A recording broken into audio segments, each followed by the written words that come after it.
はい、こんにちは。実は今回このロードホッパーをですね、フォーセール車両にしようと思ってこの動画を撮ってます。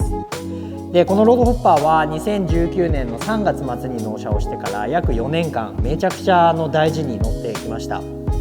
なんですが、YouTube をご覧の方はご存知かもしれませんが、僕去年の9月にホグホリックでナックルヘッドを納車しました。そのナックルヘッドと川崎の 250TR とこのロードホッパーの3台を所有していた形になりますが、やっぱりロードホッパーを乗る機会がですね、なかなか減ってきてしまって、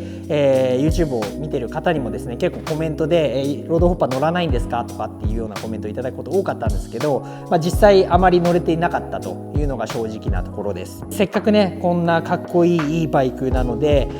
ガンガン乗ってもらえる方がいるのであれば、ぜひそういった方にお譲りしたいなというふうに思って今回フォーセールに決めました。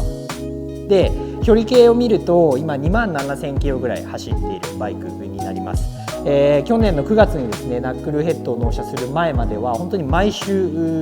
乗ってるバイクでしたし、オイル交換とかもですね3ヶ月に1回は必ずそれまでずっとやってたので、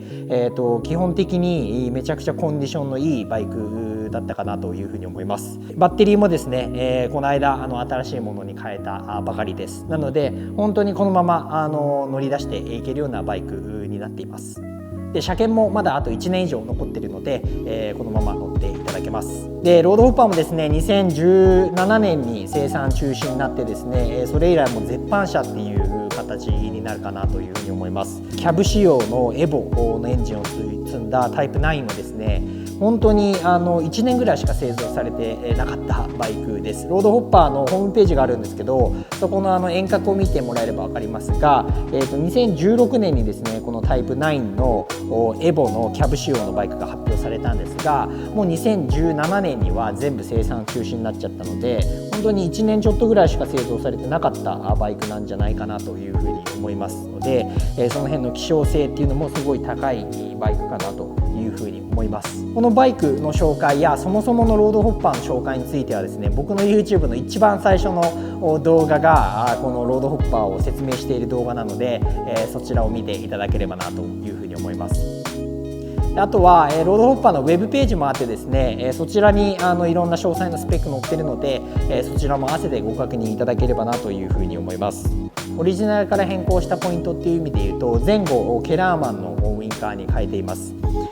ケラーマンってご存知の方も多いかなと思いますが、本当に小指の爪ぐらいの大きさのウインカーで、外から見るとついてるのかついてないのか分かんないぐらいでもめちゃくちゃ明るいっていうウインカーですね。これをですね本当にショップさんに持ってって根元から配線引き直してもらって、やったカスタムになります。で、それに合わせてですね、前後についていたちょっとこうやぼったかったウインカーステも切ってますので、見た目としてはかなりすっきりしたものになってるかなと思います。で、あとはグリップですね。グリップももともとはゴムのものがついてたんですけど、ちょっとこう高級感のあるアルミのグリップをつけているというような感じになります。で、あとはですね、去年の車検の時にクラッチ板を清掃してもらったんですが、そこと合わせてですね、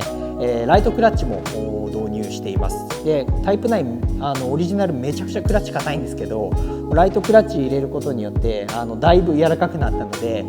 これでロングツーリングだったり渋滞の時とかもだいぶ楽になったので、その辺もオリジナルからはカスタムしたポイントになるかなと思います。あとはマフラーもですね今オリジナルに戻してるんですけれども、タイプ9専用の US 仕様のマフラーっていうのも持ってます。これも合わせてお付けしたいなというふうに思いますので、かなりのぶといいい音するので、そういったカスタムが好きな方は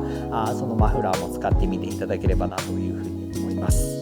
で、エンジンは S&S のエボを積んでます。で、排気量は1340なのでめちゃくちゃ速いですし、高速で巡航しても全然パワー不足とか感じないので、かなりこう余裕を持って走れるバイクかなというふうに思います。一方でね、これ僕もガンガン街乗りでも乗ってましたけど、全然街乗りでも乗れます。ただやっぱり車体が重くてロー&ロングなので、取り回しとかはちょっと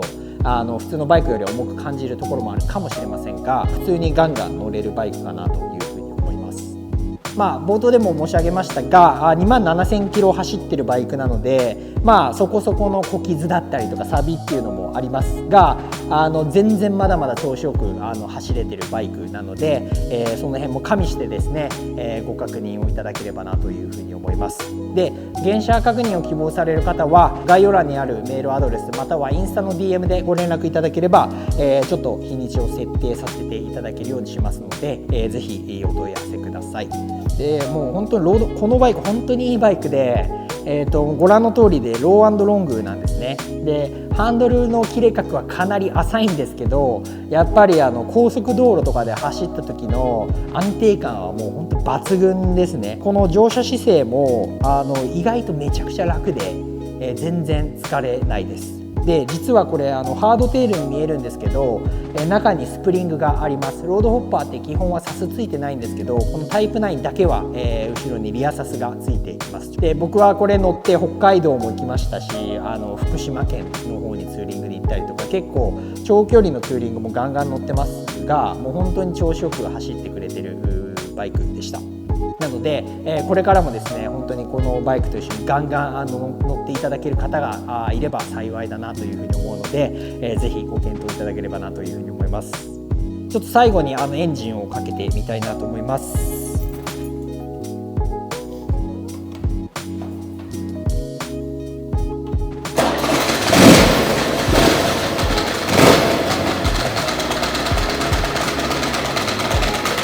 こんな感じでバッテリーも新品に変えたばっかなので、かかりもめちゃくちゃいいですね。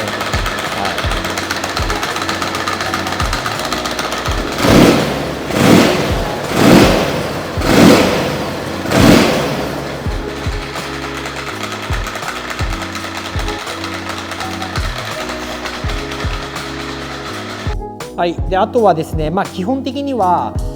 めちゃくちゃ綺麗に乗ってましたし、この4セールに出すにあたって一応車体全部綺麗にしてるんですけど、